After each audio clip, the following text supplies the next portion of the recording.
소방직 공무원을 준비하는 에듀윌 학생 여러분 반갑습니다. 임진석 한국사 강사입니다. 모의고사를 쭉 달려오고 계시고요. 벌써 9회 모의고사까지 왔습니다. 여러분들의 이 지금 열정을 합격으로 바꿔드리겠습니다. 1번부터 20번까지 진행을 해보도록 하죠. 1번 문제입니다. 제시문에서 설명하는 나라에 대한 설명으로 옳은 것을 골라보자. 자, 초기국가 문제입니다. 흙방을 만들어 산다. 마치 무덤과 같다. 이거는 토실을 의미합니다. 사만 마한의 토실, 무덤과 같은 집에 산다. 라는 이런 부분이에요. 해마다 5월이면 씨 뿌리기를 마치고 제사 지내고요. 10월 달에서도 이렇게 한대요. 그리고 맨 끝에 천군이라고 하면서 소도라는 벼릅이 있다. 재정분리사회 및 5월, 10월 제천 행사를 여는 모습을 소개하고 있어요. 다 지금 초기국가 3안에 해당하는 내용이 되겠죠? 별로 설명할 게 없습니다. 초기국가 여러분들이 많이 보셨었던 내용일 겁니다. 자, 1번에 보시면요. 목곽 주변에 도랑을 두른 주구묘를 설치하였다. 3안에서 맨날 나오는 거는 재정분리사회 5월과 10월에 계절제 각각 이제 수린날과 계절제 이런 제천 행사 이런 거거든요. 근데 그거 말고 등장할 수 있는 것 중에 하나가 이런 주구묘 이런 거에 다소 마이너한 포인트입니다. 여러분 이런 것도 한번 보세요라는 취지의 보기를 끌고 와봤습니다. 제가 2번 보시면 방직기술 발달하여 명주 삼배가 유명하였다라고 되어 있습니다. 명주 삼배가 유명해서 방직기술 발달. 이것도 약간 등한시하기 쉬운 보기예요. 뭐가? 자, 동예거든요. 결론적으로 동예에서 맨날 보는 거는 뭐냐면은 단궁, 과하마, 반어피 이거 맨날 보죠. 이거는 많이 보셨는데 그거 말고도 등장할 수 있는 게 2번. 3번 무덤 입구에 쌀을 담은 항아리를 매달아 두었다. 그래서 죽은 자가 이걸 먹어라라는 양식으로 이런 무덤에다가 두른 이거는 이제 옥저의 풍습입니다. 옥저는 이거 말고 또 뼈를 추려서 묻게 되죠. 항아리에다가. 그게 바로 옥저의 골장제라는 장례 풍습이었었어요. 4번 대가들은 대사자, 사자라고 불리는 관리를 거느렸다. 대사자, 사자와 같은 관리는 부여에 나오고요. 사자, 조의, 선인과 같은 관리는 고구려에 등장을 합니다. 구분해서 보세요. 4번은 부여입니다. 답은 3안 찾아라 1번. 2번 문제. 발해 발전 과정에서 순서대로 나열한 것을 찾아보자. 나열해보자. 자, 제일 처음에 기억해 보니까요. 국호를 진에서 발해로 정하고 발해 군왕에 책봉되었다. 자, 발해가 처음 만들어졌을 때 국호는 진이었었어요. 대조영이 진이란 국가를 동모산에서 만들게 됩니다. 이게 발해 대조영, 바로 대조영은 왕이 고왕이죠. 고왕 시기 때 있었던 일이에요. 그 진을 발해로 칭했다. 이것도 고왕 시기예요. 대조영 고왕 시기 때 진이란 국가를 만들었는데 발해로 개칭될 겁니다. 그래서 발해 군왕에 당에 책봉될 거야. 야, 그래, 발해 군 거기 그냥 동네 거기 우두머리겠네. 이렇게 된 거예요. 이게 나중에 문왕 때에는 발해 국왕으로 바뀔 거야. 당나라가 실체를 인정하는 거예요. 그 전에는 그냥 일개 군에 불과하다 이렇게 본 거예요. 자, 니은에 보시면 일본과 국교를 체결하여 우호관계를 형성하였다라고 되어 있습니다. 일본과 국교를 체결했다라는 건 뭘 떠올리시면 되냐면은 일본에 보낸 국서를 떠올리시면 돼요. 일본에 보낸 국서는 언제부터 나오면 무왕 때부터 나와요. 무왕 때 일본에 국서를 보내고 문왕 때에도 국서 보내고 이런 거 기억나실 겁니다. 무왕 때 국서에 무왕이 일본 왕에게 얘기하기를 우리는 고구려의 옛 땅을 회복하고 부여의 풍습을 계승하였다. 이런 얘기를 할 겁니다. 문왕 때는 이후죠. 문왕 때는 고려 국왕이라고 자신을 칭할 것이다. 그것을 공부하셨어야 돼. 자, 니은의 내용은 그래서 결국 뭐냐면은 발해 무왕에 해당합니다. 3번 디귿에 건응이라는 연호를 사용하였다. 연호, 발해 무왕, 문왕, 선왕 이렇게 세 명의 왕의 연호를 기억하시면 돼. 무왕은 인안이라는 연호, 문왕은 대흥이란 연호, 그리고 선왕이 건응이란 연호예요. 디귿은 선왕입니다. 리을. 수도를 중경 현덕부에서 상경 용천부로 천도하였다. 상경 천도 얘기는 문왕 때죠.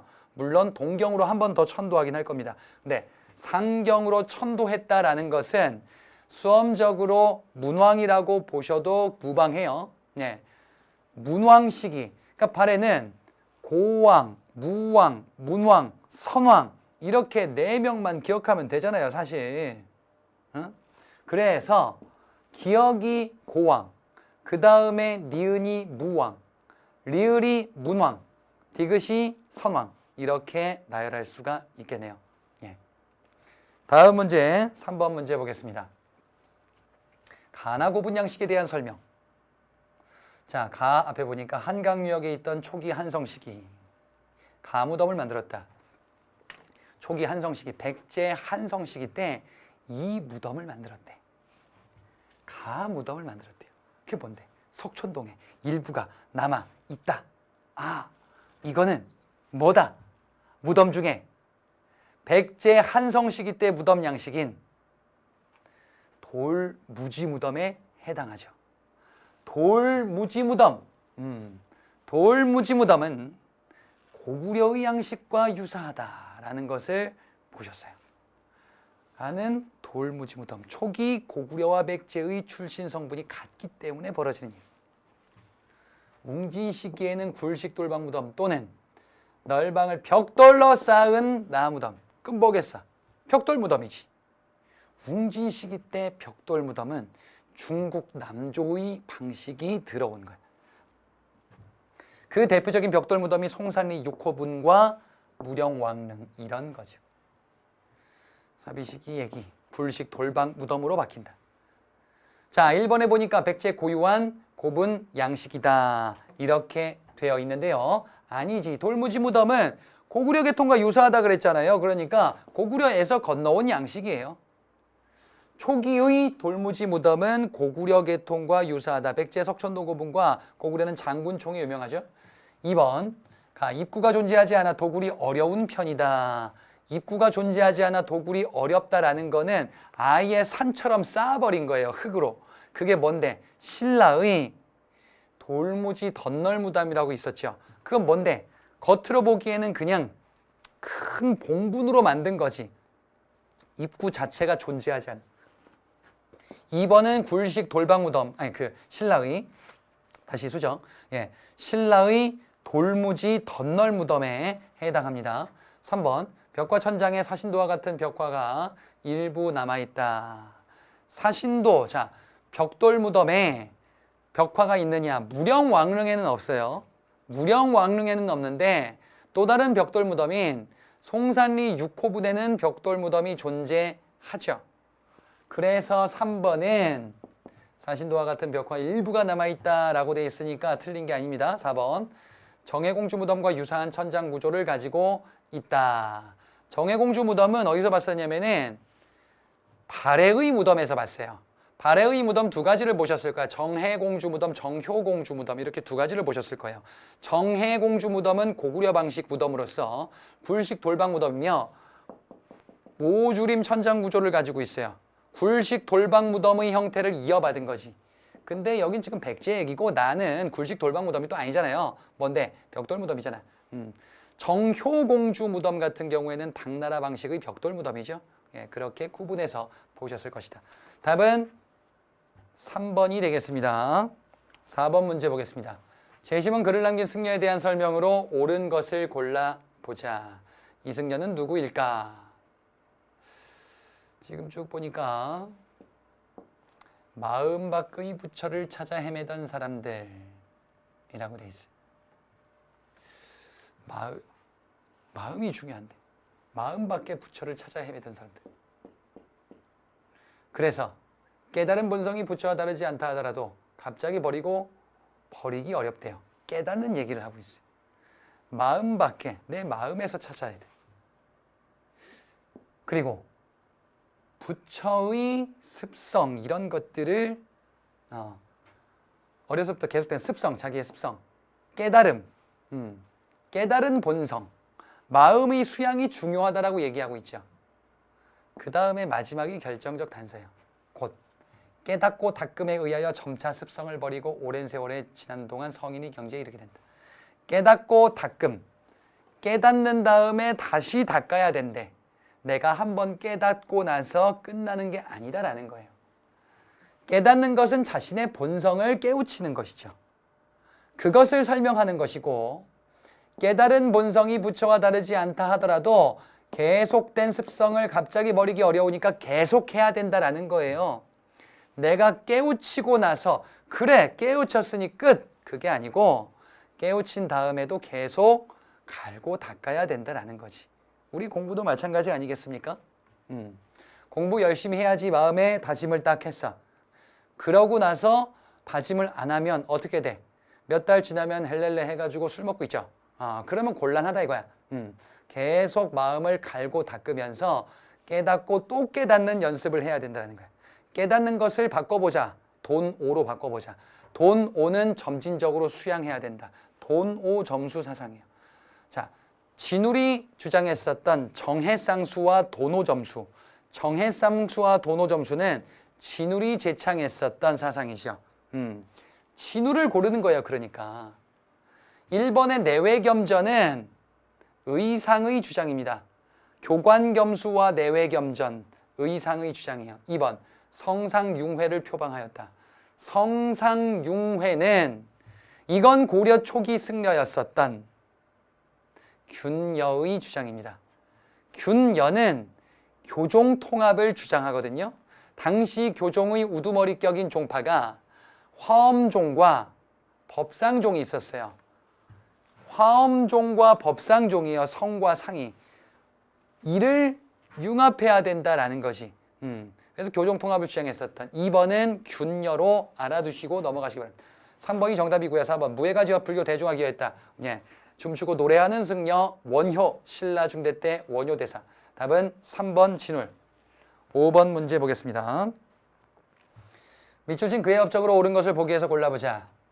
자, 그는 신진사대의 권력을 맡기고자 한 이유는 무엇보다 억제하기 위해서였었대요. 자, 일찍이 원나라에 갔다가 나이가 많은 부왕의 양의를 받아서 즉위하였다. 가만히 있자. 아버지 권문세족. 권문세족 시기니까 친원파들이 있었던 시기. 원간섭기겠죠. 원나라에 나온 것. 원간섭기예요. 사림원을 설치하고 라는 단서가 나옵니다. 사림원을 설치한다. 왕위에 오르자 사림원을 설치해요. 이 얘기는 원간섭기 충선왕 때 해당하는 내용입니다. 충선왕의 개혁 정책으로 자, 사림원 설치 반드시 기억해 주셔야 됩니다. 그 다음에 충선왕의 정책 또 뭐가 있냐? 이 충선왕은 소금의 전매 제도를 시행하게 될 겁니다. 국가 재정을 확충하기 위한 작업이죠. 그 다음에 또 이 충선왕은 원의 수도인 연경에다가 만권당을 설치해서 성리학을 연구하고 교류를 추진할 거예요. 그래, 고르면 된다. 기역과 리을의 답이 있죠. 연경에 만권당을 설치하였다. 이게 정답이고 충선왕 얘기 나오면은 이재현이 들어갈 수도 있어요. 만권당에서 활약했었던 성리학자 이재현. 리을, 가견법을 제정하여 소금의 전매 제도를 실시했다. 충선왕의 정책입니다. 니은에 정동행성 이문소를 폐지하였다. 정동행성 이문소. 정동행성 이문소는 원간섭기의 간섭기구인데 이걸 폐지한 거는 반원 정책이에요. 공민왕 때 정책이다. 디귿도 공민왕의 정책입니다. 성균관을 순수 유학교육관으로 개편하였다. 성균관, 국자감의 뒤를 이은 성균관을 순수 유학교육관으로 개편하면서 사대부의 성장을 촉진하고자 했었던 왕이 공민왕입니다. 자, 답은 기역과 리을이 되겠습니다. 6번 문제 보겠습니다. 재심은 제도에 대한 설명으로 옳은 것을 골라보자. 이렇게 되어 있어요. 자, 비로소 직관상관의 각품의 전시과를 제정하였는데 이거 여러분들 앞에 전전 모의고사인가에서 봤었던 사료의 앞부분이거든요. 전시과를 비로소 제정했어요. 근데 인품만 가지고 전시과 등급을 결정했다. 관품의 요소는 뺐다라고 하면은 이거는 표기상 오류다라고 말씀드린 내용이 있거든요. 자, 이건 뭐냐면은 시정전식과를 얘기하는 거예요. 예. 전식과의 시작입니다. 시정전식과는 직관, 산관, 현직과 전직 관리들이거든. 인품 가지고서 결정했다. 그러니까 인품의 요소가 반영된 고려시대 전식과예요. 이게 개정 때 인품이 빠지는 거지. 그래. 그래서 6번은 전식과 제도인데 시정전식과다라고 보시면 되겠습니다. 자, 보기 1번 볼게요. 세습 기반 토지인 수신전과 휴량전을 지급하였다. 수신전과 휴량전은 과전법에서 본 내용. 과전법은 고려 말 때 제정되고 조선 초까지 이어진 제도인데 그 제도는 전현직 관리에게 과전 지급하는데 이 관리가 사망했을 때 유가족에게 수신전과 휴량전 명목으로 과전을 세습하도록 한다라는 것을 보셨을 겁니다.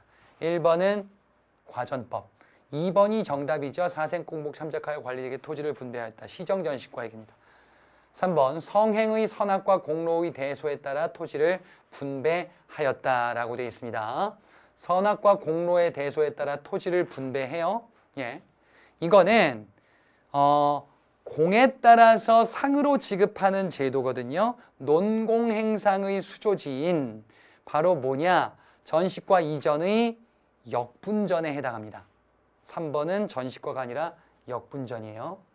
4번 산직보다 실직을 무관보다 문관을 우대하여 토지를 지급하였다라고 되어 있는데 자, 지금 4번의 내용은 어디에 등장하는 거냐면은 개정전식과에 등장해요. 잘 보시면 시정전식과, 개정전식과, 경정전식과 이렇게 있죠. 근데 이 왕들이 누구냐면은 시정이 경종, 개정이 목종, 경정이 문종이거든요.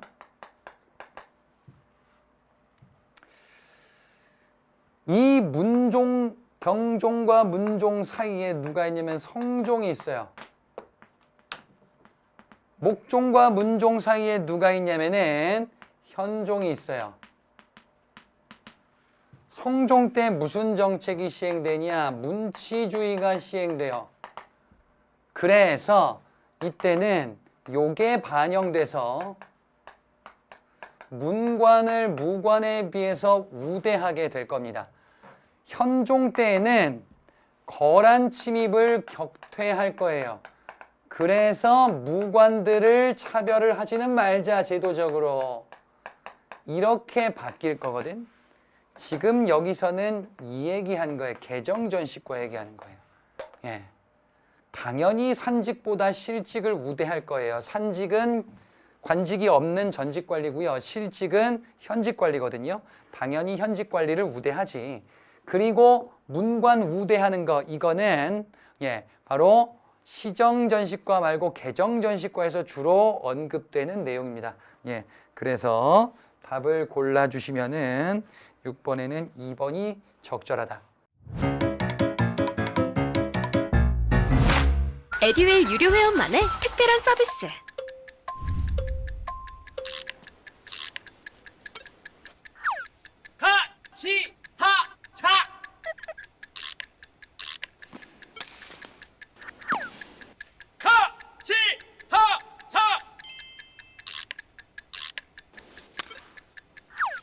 정답!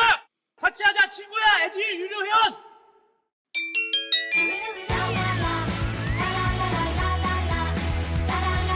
친구 소개하고 현금 받는 혜택. 오직 에듀윌 유료 회원에게만. 에듀윌. 관련된 내용으로 자, 옳은 것을 골라보자. 보기를 바로 볼게요. 기억. 동국병감. 우리나라 역대 전쟁사를 정리하였다. 자, 동국병감은 역대 전쟁사를 정리하게 될 거예요. 전쟁의 역사, 우리의 전쟁사. 자, 조선 초기의 대표적인 병서 중에 하나예요. 조선 초기의 병서로서 동국병감은 전쟁사고요. 자, 이거 말고 정도전이 편찬했었던 병법서인 진도도 있을 겁니다. 그거는 조선 초기겠죠. 그 다음에 니은에 향약 구급방. 중국 의서와 국내 의서를 망라하여 편찬된 의학백과서전이다. 가만히 있자. 자, 향약 구급방은 의학 백과사전이 아니고요. 치료해 주는 거고요. 그 다음에 우리의 의서, 국내 의서를 망라한 게 아니에요. 향약 구급방은 고려시대 때 편찬됐었던 가장 오래된 의서입니다. 지금 남아있는 것 중에. 우리 의서를 편찬한 거는 조선 초기라고 보시면 되고, 그거는 뭐가 있냐? 세종때 의학서 2개 보셔야죠. 뭐 약재를 총망라한 향약 집성방, 그 다음에 의학백과사전 이거예요. 의방유치. 이렇게 2가지 기억하셔야 됩니다. 의서, 조선 전기 때 의학서. 니은에 있는 향약 구급방은 고려시대 때의 저서예요. 디귿, 해동역사. 중국과 일본의 자료 참고해서 민족사 인식을 확대하였다. 자, 요거는 조선 후기 때 역사서입니다. 한치훈의 해동역사인데요. 한치훈의 해동역사는 중국, 일본 자료까지 참고하면서 여러 자료들을 망라한 이런 실증적인 역사서를 편찬하고자 했었다. 조선 후기 역사서에서 한치훈의 해동역사는 반드시 이 포인트가 들어갈 거예요. 리을, 이거 조선 후기입니다.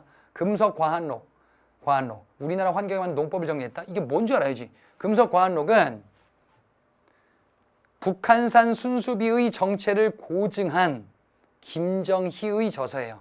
북한산 순수비가 이거구나. 근데 뒤에 보니까 웬 농법이에요? 아니지. 그지? 내용이 잘못됐다. 그래서 이게 무슨 농서인지, 무슨 책인지, 무슨 역사서인지 이런 서적의 특징별로 비교를 해주셔야 되겠습니다. 다음 문제 보겠습니다. 8번 문제. 기역 리을 시기에 해당하는 사건, 옳은 것을 골라보자. 기역, 니은, 디귿, 리을이 있는데요. 자, 지금 쭉 보니까 임진왜란 당시의 사건들이네. 임진왜란의 결과, 임진왜란 당시에 있었던 일들. 자, 기역을 보겠습니다. 신립이 이끄는 관군이 충주전투에서 패하였다. 신립의 전투는 외란 초기, 발생 초기죠. 근데 제일 먼저 함락된 곳은 일본과 가까운 부산성, 동래성 이쪽이에요. 그리고 부산을 함락하고 일본군이 북상하자 이걸 막고자 했었던 게 신립의 충주전투죠. 기역은 그래서 맞습니다.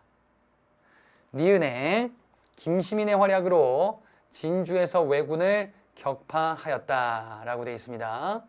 자, 김시민의 활약으로 왜군을 격파했었던 거는 진주대첩이에요. 진주대첩은 시기적으로 언제냐면은 한산도 대첩 이후거든요. 이순신의 한산도 대첩 이후에 일본은 진주성을 차지하고 전라도 일대로 진출하려고 했는데 요것이 저지됩니다. 그건 언제냐면은 평양성 함락 이후에 해당해요.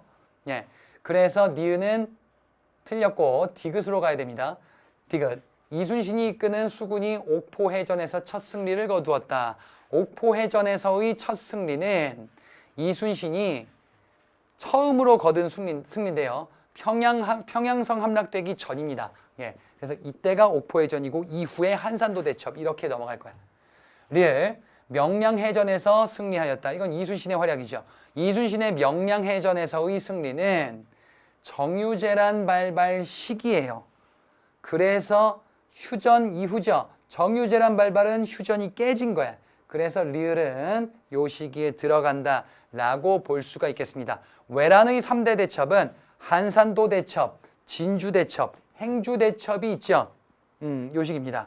한산도 대첩, 제가 지금 말씀드린 게 순서예요. 한산도 대첩 이순신, 진주 대첩 김시민, 그 다음에 행주 대첩 권율, 이런 대첩이 휴전 이전에 있었던 것이고, 마지막에 있는 명량 대첩 또는 명량해전은 정유재란 발발 이후에 해당합니다. 답은 그래서 기역과 리을 되겠습니다. 9번 문제 넘어가 보자. 자, 다음 글에 글쓴이에 대한 설명으로 옳은 것을 골라보겠습니다. 이 사람 누구인가? 자, 목자가 백성을 위하여 있는가? 백성이 목자를 위하여 있는가? 결국 백성이 목자를 위하여 존재하는 것이 아니냐. 이렇게 하면은 백성이 목자를 위하여 존재하는 꼴이다라는 거예요. 목자는 뭐냐? 목민관을 의미하고 지방 수령을 얘기하는 거거든요. 백성들이 수령을 위해서 존재하는 게 아니라 수령이 백성을 위해서 통치를 해야 된다라는 이런 원리를 얘기하고 싶은 거야. 원목이라는 이 글은 정약용의 대표적인 논설글입니다. 자, 권력의 근원은 누구에게 있다예요? 관리냐, 백성이냐라고 했을 때 백성에게 있다 그러죠. 그래서 민에게 근본이 있다라는 정치 원리의 민본 사상을 주장하고 이를 제시했었던 사람이 조선 후기의 실학자인 정약용입니다. 자, 그래서 지금 원목과 민본 사상의 개념을 바탕으로 정약용을 끄집어낸 거예요. 자, 정약용에 해당하는 내용을 골라보겠습니다. 1번, 중국 중심의 역사관에서 벗어나 우리 역사의 독자적 체계를 세웠다. 이렇게 되어 있습니다. 중국 중심의 역사관에서 벗어났다. 우리 역사의 독자적 체계.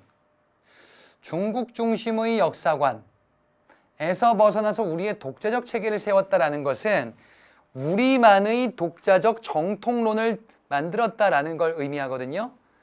중국 중심의 정통론이 아니라 우리만의 정통론을 얘기하는 거예요. 우리만의 정통론은 안정복의 동사 강목에서 독자적 정통론이라고 보셨을 거예요. 그 얘기예요. 안정복이.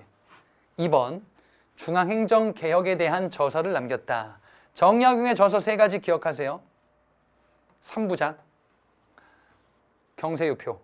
경세유표가 이겁니다. 그 다음에 목민심서. 목민심서는 지방관의 업무에 대해서, 덕목에 대해서 서술한 거예요. 그 다음에 3번째 뭐냐면은 사법제도에 대해서 이야기했었던, 법률에 대해서 얘기했었던 흠흠신서가 있어요. 그래서 2번은 경세유표에 해당하는 내용이 되겠습니다. 3번, 존원과 만물일체설로 지행합일 이론을 체계화하였다. 지행합일, 양명학이거든요.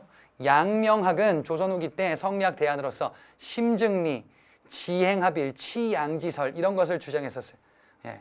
그리고 이 대표적인 양명학자가 정제두가 있습니다. 3번은 양명학 정제두입니다. 4번, 성리학 비판하다가 사문난적으로 몰렸던 사람들. 자, 성리학 상대와 주자 성리학의 반기를 들었던 사람들이 있어요. 그런 사람들, 독자적으로 해석하려고 했었던 윤휴와 박세당 이런 사람들 있지. 4번은 그래서 누구냐? 윤휴와 박세당입니다. 자, 답은 2번 정약용을 골라라. 10번 문제 보겠습니다. 가나 세력의 움직임으로 옳은 것을 골라보자. 자, 가는 기존에 향권을 장악하고 있었던 사족 구향, 이전 사족 때. 나는 새로운 성장계층, 주로 부농들이겠지. 자, 조선 후기 때 지금 향전을 얘기하고 있어요. 조선 후기 때 기존 사족들과 그 다음에 새롭게 성장한 부농들, 경제력을 바탕으로 성장한 부농들이죠. 이들 간의 갈등을 향전이라고 한단 말이에요. 가는 사족 구향들, 나는 신향층 부농들. 그럼 보기를 보자. 자, 가에 군현 단위로 향약을 확대하여 향촌 지배권을 강화하였다. 조선 후기의 사족들은 지배력이 약화돼요. 약화된다. 향약도 군현 단위가 아니라 촌락 단위로 축소될 거야. 동약이라고. 그래서 지금 이 가 얘기는 세력이 커진다잖아요. 세력이 커지는 거는 신향층이지 구향이 아니에요. 구향들은 위축돼 간다 이거지. 2번, 동족마을 형성하고 문중지킴의 서원 사호를 건립하였다. 그래서 이들이 이런 조치를 통해서 자신들의 세력을 유지하려고 했었다라는 거예요. 예, 유지하고 확대하려고 했었다라는 것이 2번 정답입니다. 3번, 관권과 결탁하여. 이건 맞아요. 관권과 결탁했다라는 거는 지방의 수령 향리들과 결탁했다라는 것을 의미하죠. 신향층은 관권과 결탁할 겁니다. 근데 중앙 집권화 정책과 부국강병을 추진해요? 아니, 지방에 있는 부농들, 신향층들이 무슨 이런 중앙정치 얘기를 해요. 향촌사회 얘기예요, 이거는. 뒤에 있는 내용은 조선 초기 훈구파에 해당한 내용이죠. 4번, 중소지주 출신이자 향리의 자제로서 과거 시험을 통해 관직에 진출했다. 이건 고려 말 때 신진사대부가 관직에 진출했었던 당시 모습을 이야기를 합니다. 예, 그래서 신향층인 조선 후기의 모습과는 관련이 없다. 답은 2번입니다. 11번 문제 보겠습니다. 다음 사건 설명으로 옳은 것을 골라보자. 자, 미국 제너럴 셔머너 사건을 구실로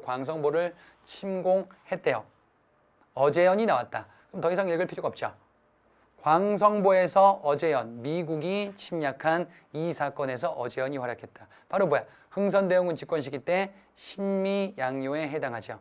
신미양요에 해당하는 내용을 골라주시면 됩니다.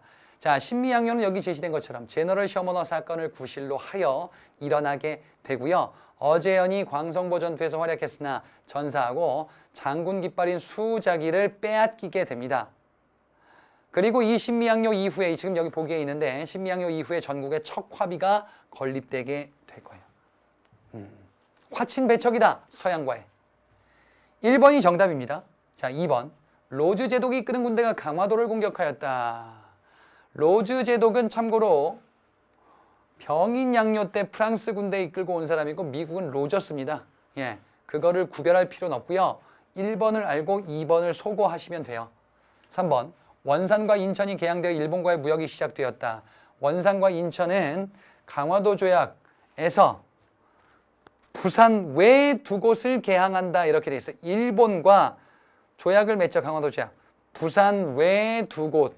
그 외 두 곳이 원산과 인천이죠. 미국과의 신미양요와는 전혀 관련이 없다. 4번. 미군은 정족산성을 공격해서 조선군의 수자기를 약탈했다. 예. 정족산성에서의 전투는 병인양요 때 있었던 양원수의 활약입니다. 병인양요, 프랑스가 쳐들어왔었던 이 병인양요 때에는 병인양요 때에는요, 정족산성과 문수산성에서 양원수와 한성근이 활약했죠. 신미양요 때는 어제연이 광성보 전투. 이거 비교하는 포인트예요. 그래서 요게 틀렸지 정족산성이 틀렸습니다. 답은 1번입니다. 12번 문제 가보죠. 자, 제시된 사건의 결과로 옳은 것을 보기 위해서 골라보겠습니다. 군량이 지급되지 않은 지 반년이 지났대. 아유, 그래. 너무한다. 창고를 열래요. 근데 쌀에 결을 섞어 지급하고 그러자 크게 노했어. 많은 군중들이 분노했어요. 쌀을 지급한 지 오래되었는데 오랜만에 지급을 했더니 결을 섞어서 지급을 했어. 먹을 거 가지고 장난쳤다. 그래서 군인들, 민중들이 봉기하겠죠. 자, 지금 제가 얘기한 게 이모군란의 발발 배경이죠. 이모군란은 군인들의 월급이 밀렸는데 쌀로 주는데 거기에 겨와 모래가 섞여 있었어요. 그래서 이 사람들이 분노하게 되었더라. 자, 그러면 이 사건은 이모군란입니다. 1882년 80년대 전반부에 있었던 이모군란, 구식 군인들의 반발이다. 구식 군인들의 반발로서 일어난 이모군란의 결과를 골라주시면 되는데요. 자, 그 결과로서 이 난을 누가 진압합니까? 명성황후 민씨 일파들이 청에 개입을 요청하죠. 그래서 청이 이를 진압하지. 청의 내정 간섭이 시작되죠. 그리고 청과 조청 상민 수륙 무역장정이 체결되면서 내지 통상권이 부여되기 시작을 하지. 일본과는 어때요? 이 과정에서 일본 공사관이 습격을 받았죠. 일본 공사관이 습격을 받아서 일본이 배상금 지불을 요청하죠. 경비병 파견을 얘기를 한다. 그래서 그게 바로 뭐냐면은 제물포 조약이죠. 일본이 배상금 지불을 요청하고 우리나라의 경비병 파견을 관철시킵니다. 기역이 제물포 조약이고요. 디귿이 조청 상민 수륙 무역장정입니다. 그래서 기역과 디귿이 정답이 되겠죠. 니은은요. 해상공국 폐지 등을 주장한 정변이 발생하였다. 이거는 이후에 벌어진 갑신정변에 해당합니다. 리을 조선정부의 배상금 지불을 명시한 한성조약이 체결되었다. 한성조약은 갑신정변 이후의 조약이에요. 당시는 이모군란 이후에는 제물포 조약이더라. 그래서 기역과 디귿. 다음 문제 13번 보겠습니다. 다음 강령을 내세운 이들의 행보로 옳은 것을 골라보자. 뭔가 보니까 백성을 편안하게 한대요. 일본 오랑캐를 쫓아버리지. 그러면 나라를 보호하고 백성을 편안하게 해야 되네요. 보호국을 하고 안민을 해야겠지. 마지막 보니까 권세가 귀족을 없애야 된대. 권세가 귀족들을 없애야 된다. 왜? 그들이 폭정을 하니까. 폭정을 제거해야 된다. 그래서 어떻게? 민을 구해야 된다라는 거예요. 제폭구민을 유추할 수도 있어요.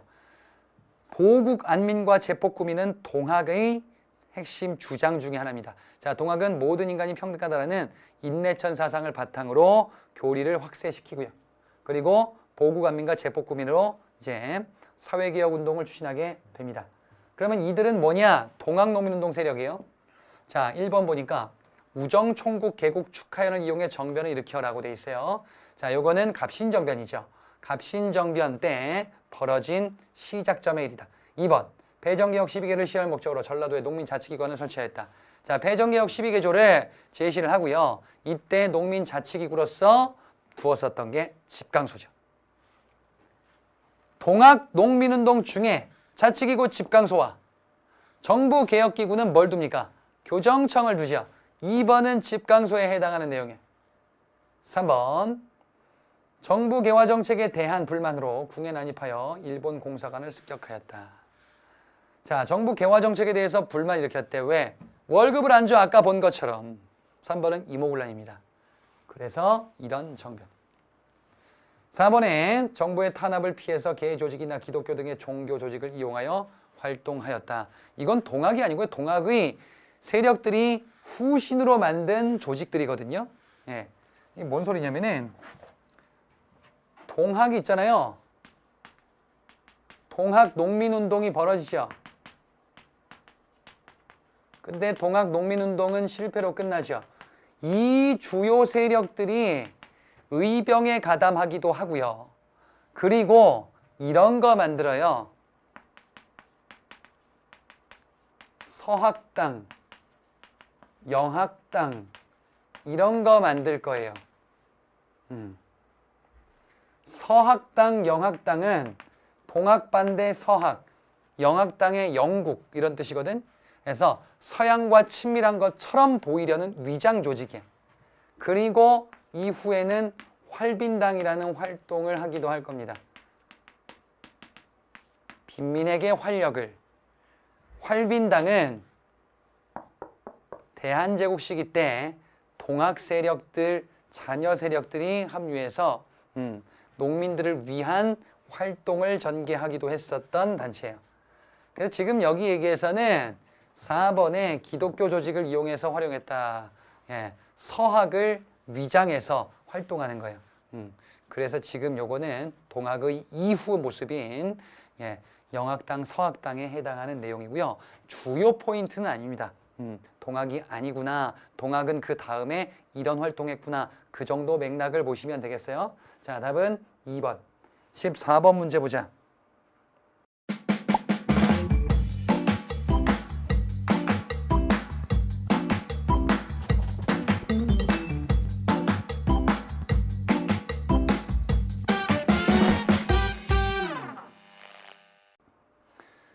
자, 다음 내용이 발표된 이후 전개된 상황으로 옳은 것을 골라보자.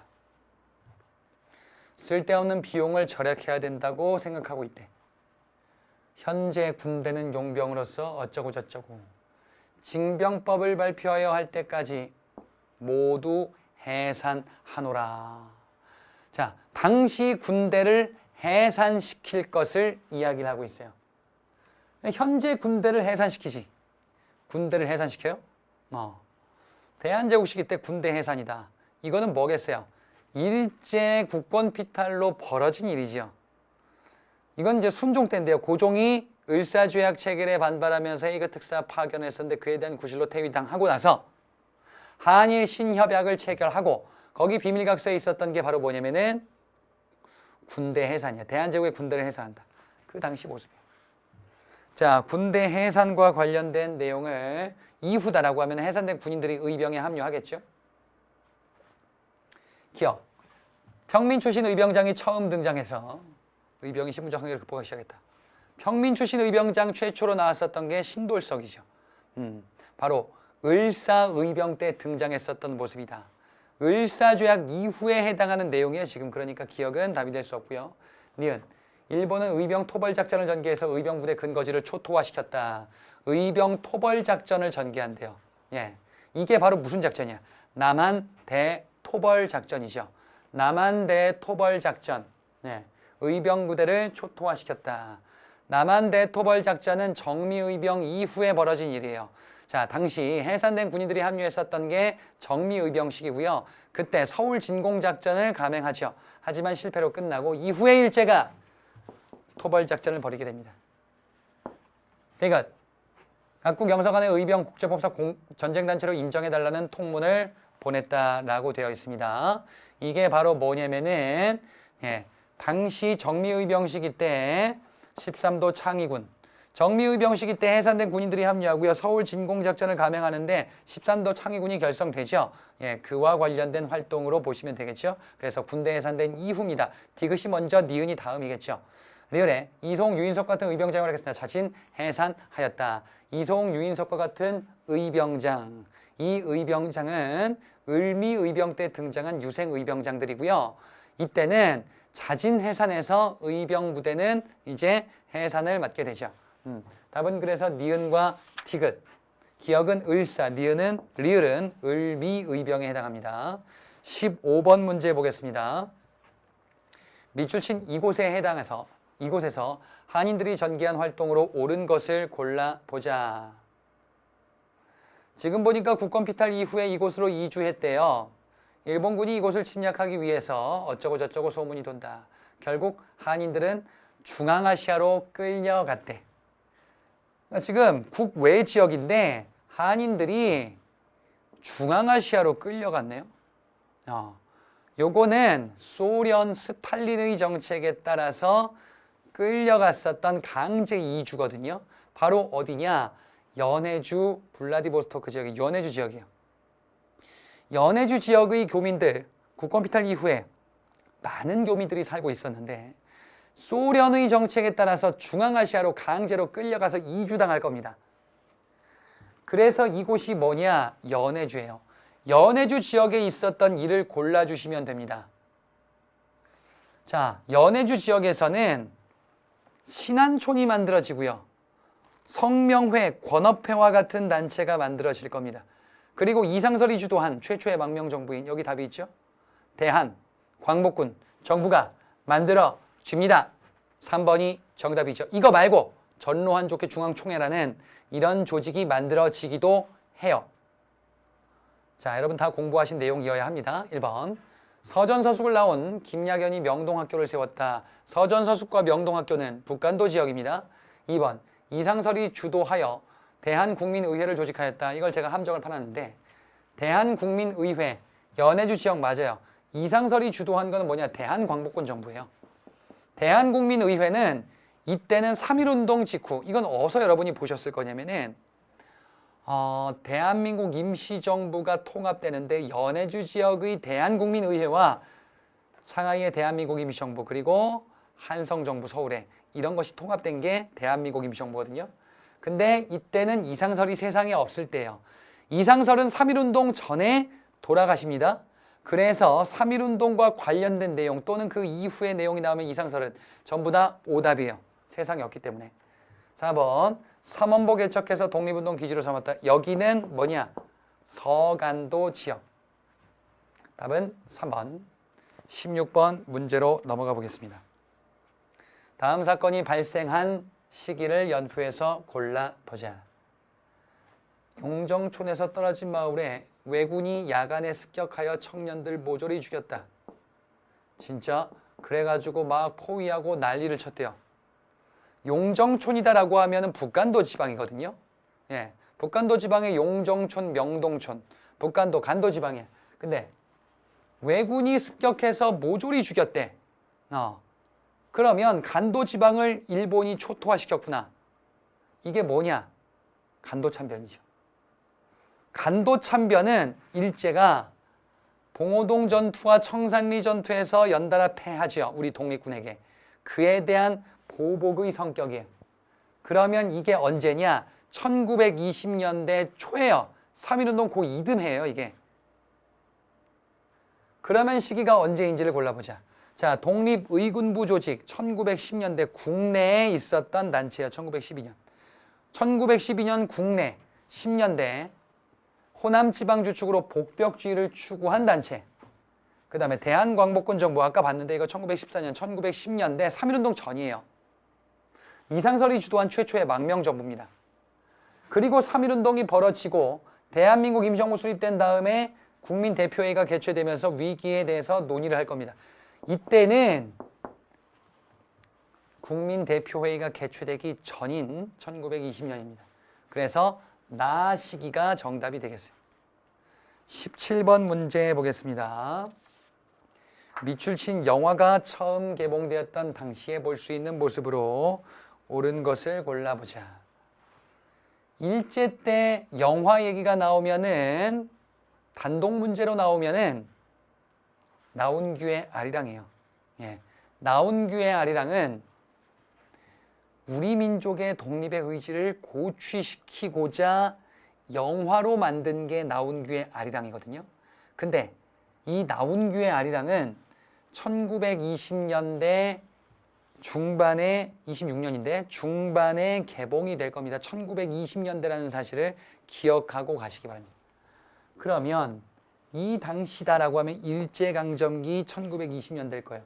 그래, 지금 이게 무슨 얘기냐면은 간단히 쭉 한번 보면은 친일파 부역자인 그 나쁜 여기에 지금 기호라는 사람에게 낫을 휘두르게 되면서 영화가 끝나는 거예요. 이런 나쁜 놈들 죽이자라는 메시지가 숨겨져 있는 거예요. 자, 문학 부분 얘기인데요. 1번, 이광수의 무정 출간 소식을 알리는 학생. 이광수의 무정. 자, 문학에서는 일제 때 시대별로 기억을 하세요. 1910년대 이광수의 무정. 문학 나오면 1910년대는 이거예요. 3.1운동 전에 무정이라는 소설이 발표됩니다. 그 다음에 1920년대에는요. 뭐가 있냐면은 신경향파 문학이 대두될 거예요. 신경향파 문학은 문학의 사회주의 이념이 투영된 거야. 그런 사회주의와 관련돼 있는 게 카프라는 문학단체 및 그 다음에 이런 문학을 프롤레타리아 문학, 프로문학이다 이렇게도 얘기해. 그래서 이번의 내용이 정답입니다. 1920년대 신경향파 작가. 3번은 얼척없죠. 전차 개통식에 참여하는 한성정교사. 전차는 언제 개통되었냐? 근대 문물 도입에 있을 겁니다. 전차의 도입은 대한제국 시기예요. 1890년대 말 전차가 도입될 겁니다. 1898년. 그리고 철도 노선이 깔리기 시작할 거야. 이거는 대한제국 시기 때의 문물 도입입니다. 4번. 손기정이 올림픽에서 획득한 금메달을 지켜보는 시민이다. 손기정의 올림픽 금메달, 이게 1930년대 중반 베를린 올림픽이거든요. 2차 세계대전 벌어지기 전에 독일 히틀러가 개최했었던 대회예요. 30년대 민족 말살 통치 시기에 해당한다라고 보시면 됩니다. 자, 그래서 답은 2번. 18번 문제 보겠습니다. 제시문에서 비판하는 체제에 대한 설명으로 옳은 것을 골라보자. 이게 뭘까요? 비판하는데 뭐라고 돼 있어? 유신이란 간판 걸고 국민자유 박탈마라 이렇게 돼 있어요. 유신, 남북통일 사탕발림 영구집권 최우수단. 남북통일을 강조해서 유신체제 전에 유신체제 출범 전에 7.4 남북 공동성명이 채택되거든요. 그래서 통일이 임박했다라고 분위기 만들어 놓고서 이제 한국적 민주주의를 위해서 헌법 개정하고 나 박정희가 이렇게 헌법 개정해서 긴급조치권이 대통령한테 있어 까불지 마. 독재 정권, 영구 집권을 꾀하게 되죠. 그래서 지금 이거는 유신 체제 때의 운동이 되겠습니다. 비판하는 체제, 그럼 유신 체제를 고르면 되겠죠. 1번에 초대 대통령 안에 대통령의 중임제는 없었다. 자, 헌법을 물어보고 있네요. 초대 대통령만 중임 안 된다. 중임 제한 없다. 그러니까 지금 1번은 4.4 5.2개헌, 이승만 정부 시기 때 있었던 4.4 5.2개헌을 얘기하죠. 2번, 국가보위 비상대책위원회에서 신헌법을 제정하였다. 국가보위 비상대책위원회, 국보입니다. 국가보위 비상대책위원회는요, 요거는 전두환 신군부 시기 때 등장했었던 조직이 되겠어요. 전두환 신군부 시기 때 국가보위 비상대책위원회. 그래서 이 헌법은 8차 개헌 헌법이 될 겁니다. 전두환 정부가 출범하겠죠. 3번, 대통령 국회의원 3분의 1을 추천하는 권한을 가졌다. 요게 바로 뭐다? 유신 체제 때 있었던 모습이다. 국회의원 3분의 1을 추천하는 거는 국회의원을 임명하네. 그러면 행정부가 입법보다 우위에 있네요. 그리고 대통령 긴급조치권을 가지고 있고요. 대통령은 헌법을 정지할 수도 있어요. 예, 국회를 해산시킬 수도 있어요. 그런 막강한 권력을 가지고 있었던 게 유신 체제. 4번에 대통령은 대통령 선거인단에서 간선제로 선출되었다. 대통령 선거인단은 전두환 헌법이고요. 유신 체제 때는 통일주체 국민회의가 되겠습니다. 답은 그래서 3번. 19번 문제를 보자. 다음 사실들 순서대로 옳게 나열한 것을 골라보겠습니다. 예. 가에 보시면 시민들의 반대에도 불구하고 한국 정부와 일본 정부가 한일 기본조약을 체결하여 국교를 정상화하였다.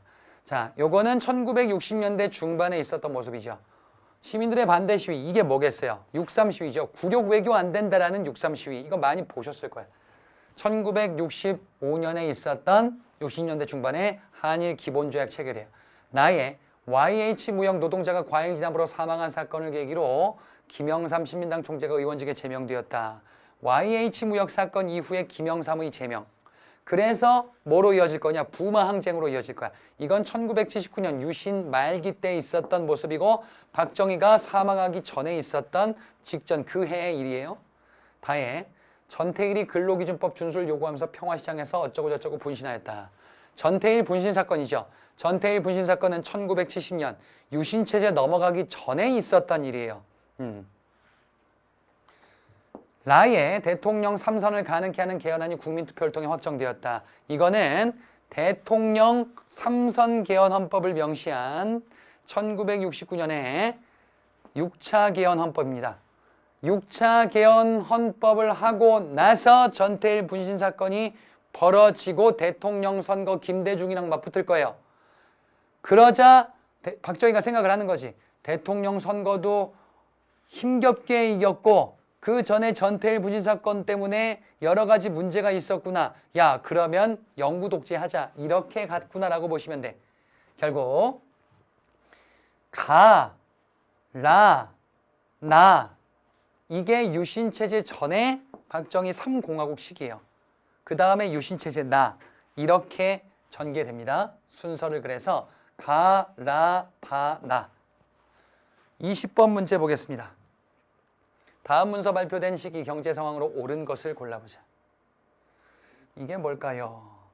대한민국 정부가 월남공화국 정부로부터 월남에 대한 한국 정부 증파에 관한 요청을 접수했습니다. 월남이 베트남입니다. 대한민국 정부가 월남에 파병을 했대.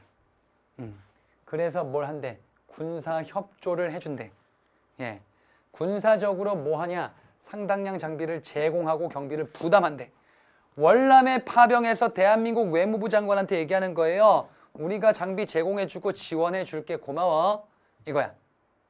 이거는 베트남에 파병한 대가로 미국이 군사 및 경제 지원 원조를 했었던 브라운 각서입니다. 1960년대 중반 66년에 있었던 브라운 각서의 체결이에요. 미국 대사 브라운이 각서를 쓴 거야. 뭐라고? 지원해 주겠다고요. 자, 그러면 당시 경제 상황이다. 1960년대임을 브라운 각서 체결 1960년대. 예, 2번에 정답이 있죠. 경공업 중심의 경제개발 5개년 계획 1, 2차 경제개발 5개년 계획이요. 1번은요. 연수출 총액이 100억 달러를 돌파하였다.